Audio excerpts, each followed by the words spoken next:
ഇപ്പോഴത്തെ ഭാരവാഹികളിരിക്കുന്ന ഈ അസോസിയേഷനിൽ എൻ്റെ മുൻ അനുഭവത്തിൻ്റെ പേരിൽ എനിക്ക് ഇവിടെ വരാൻ ഏറ്റവും യോജിച്ച വസ്ത്രവും ഏറ്റവും നല്ല വസ്ത്രവും ഇത് തന്നെയാണെന്ന് എനിക്ക് തോന്നിയതുകൊണ്ടാണ് ഇങ്ങനൊരു വേഷത്തിൽ ഇവിടെ വന്നത്.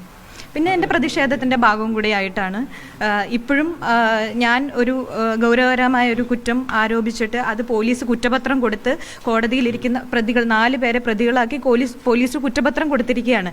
എന്നിട്ട് പോലും അവരിവിടെ ഭരണാധികാരികളായി തുടരുകയും മാത്രവുമല്ല അടുത്ത ടേമിലേക്ക് ഇവർ തന്നെ പ്രസിഡന്റും സെക്രട്ടറിയും ഒക്കെ ആയിട്ട് മത്സരിക്കുകയും ചെയ്യുകയാണ്. അപ്പോൾ എൻ്റെ പ്രതിഷേധത്തിൻ്റെ ഭാഗവും കൂടിയായിട്ടാണ് ഞാനിത് ഈ വസ്ത്രം ധരിച്ചിരിക്കുന്നത്. കൂടാതെ ഈ അസോസിയേഷനിൽ ഇപ്പോഴത്തെ ഭാരവാഹികളിരിക്കുന്ന ഈ അസോസിയേഷനിൽ വരാൻ ഏറ്റവും ഉചിതമായ വസ്ത്രം ഇത് തന്നെയാണെന്ന് ഞാൻ വിശ്വസിക്കുന്നു.